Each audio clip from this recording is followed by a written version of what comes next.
नमस्कार, हमारी राय में आपका स्वागत है। दोस्तों, प्रधानमंत्री नरेंद्र मोदी और उनके सिपहसालारों का दावा है कि मोदी 2029 में भी प्रधानमंत्री बनेंगे और उसके बाद जब तक चुनाव होंगे मोदी ही पीएम की कुर्सी पर विराजमान होंगे। लेकिन क्या आरएसएस भी ऐसा ही सोचता है? क्योंकि मोहन भागवत 75 बरस पूरे करने पर किनारे हट जाने की सलाह मोदी को पहले ही दे चुके हैं और इस समय मोदी जिस तरह एप्स्टीन फाइल्स में घिर चुके हैं, उसके बाद अब चर्चा है कि आरएसएस बीजेपी में मोदी का विकल्प चुन लेगा। दरअसल मोदी के ही सहयोगी और पूर्व कानून और न्याय मंत्री सुब्रमण्यम स्वामी ने एक्स पर लिखा है कि सोचिए, भारत माता के लिए कितनी शर्म की बात होगी अगर मोदी, जो अभी तीसरी बार प्रधानमंत्री हैं, इजराइल और इटली की यात्राओं के दौरान अपने नाच गाने के कारण बेनकाब हो जाएं।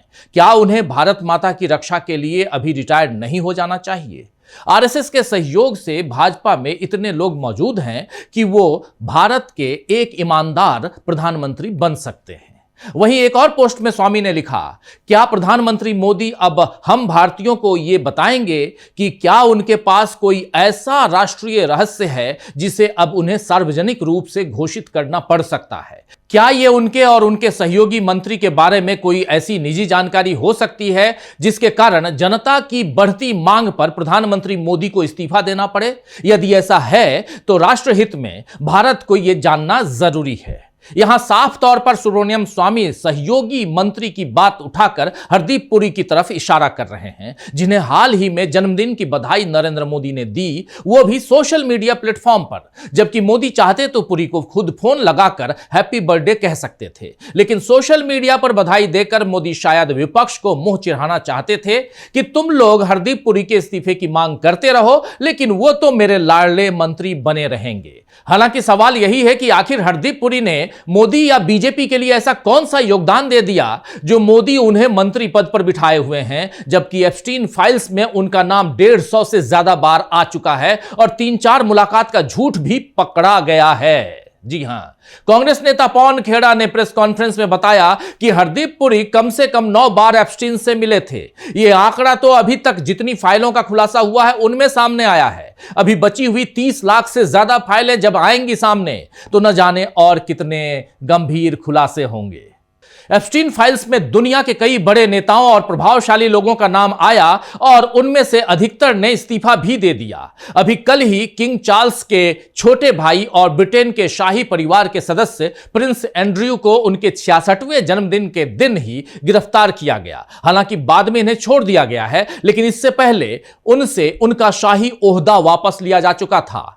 लेकिन ब्रिटेन की पुलिस ने शाही परिवार के सदस्य को गिरफ्तार कर लिया, क्योंकि यहां सवाल शोषण का शिकार बच्चों और महिलाओं को इंसाफ दिलाने का है। जब इन अपराधों के आरोपी ही बाहर रहेंगे तो इंसाफ कैसे मिल पाएगा? ब्रिटेन ने इस मामले में साबित कर दिखाया है कि राजशाही के बावजूद वहां लोकतंत्र की गरिमा किस तरह बरकरार रखी जा रही है। लेकिन भारत के लिए यही मिसाल पीएम मोदी कायम नहीं कर पा रहे हैं, बल्कि एक बचाव के चक्कर में फंसने के 100 और रास्ते नरेंद्र मोदी ने बना लिए हैं। और ताजा उदाहरण अमेरिका से व्यापार सौदे का है, जिसमें पूरे देश का भविष्य मोदी ने दांव पर लगा दिया है।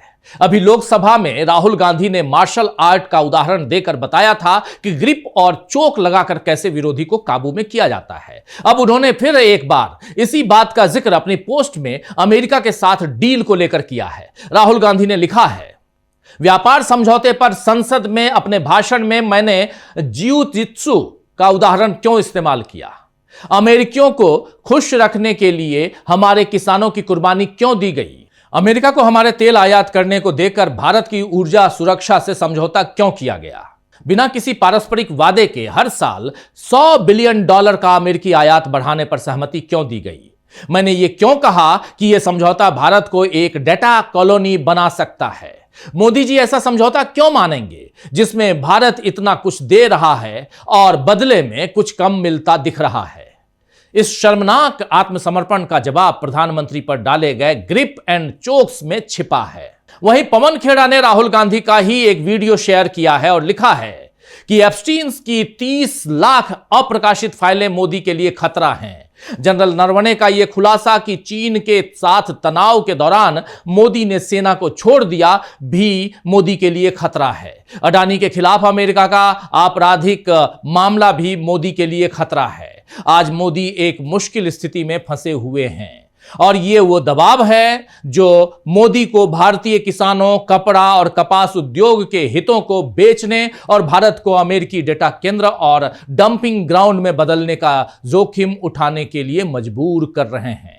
तो मोदी के लिए जो खतरे की बात है, उसे टालने के लिए मोदी किस तरह देश को खतरे में डाल चुके हैं, कांग्रेस बार बार यही बात तो कह रही है। आज अखिलेश यादव ने भी कहा है कि डील के कारण कैसे मुंह पर सील लग चुकी है। एक पोस्ट में अखिलेश यादव ने लिखा, क्या डील ने मुंह पर सील लगा दी है? या तो बात साफ की जाए कि क्या हुआ था या बाहरी हस्तक्षेप के दावों को खारिज किया जाए। अखिलेश ने कहा, भाजपाई राजनीति ने अब क्या संप्रभुता को भी गिरवी रख दिया है? देश के नागरिकों, किसानों, कारोबारियों और मजदूरों का हित तो भाजपा सरकार ने इस डील के माध्यम से पहले ही गिरवी रख दिया है।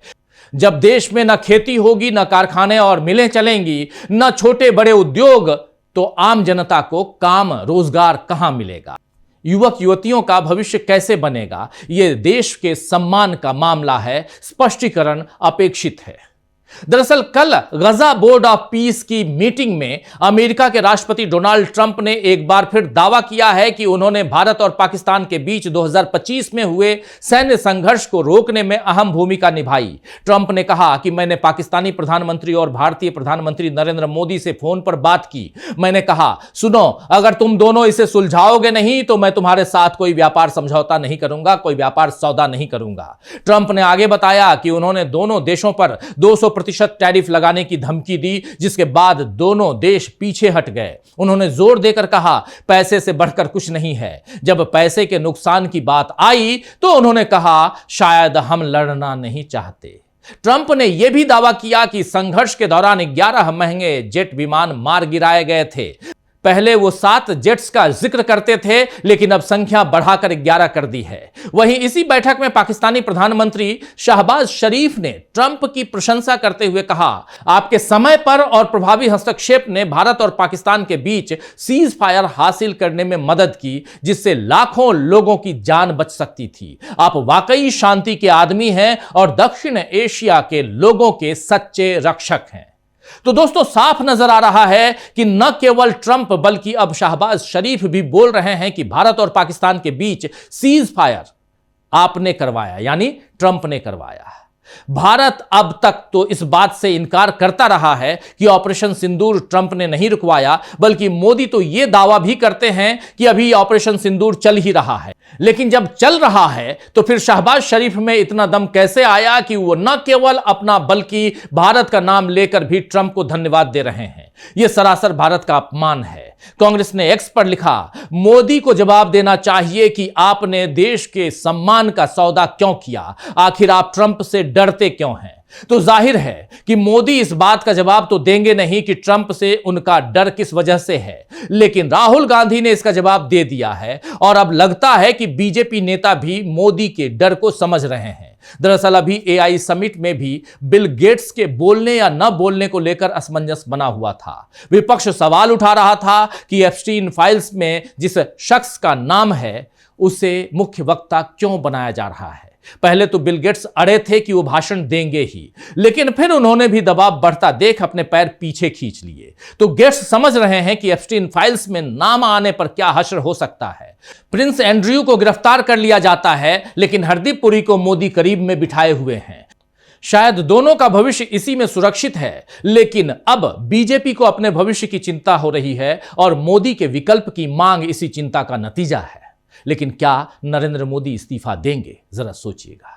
तो आज हमारी राय में बस इतना ही। नमस्कार।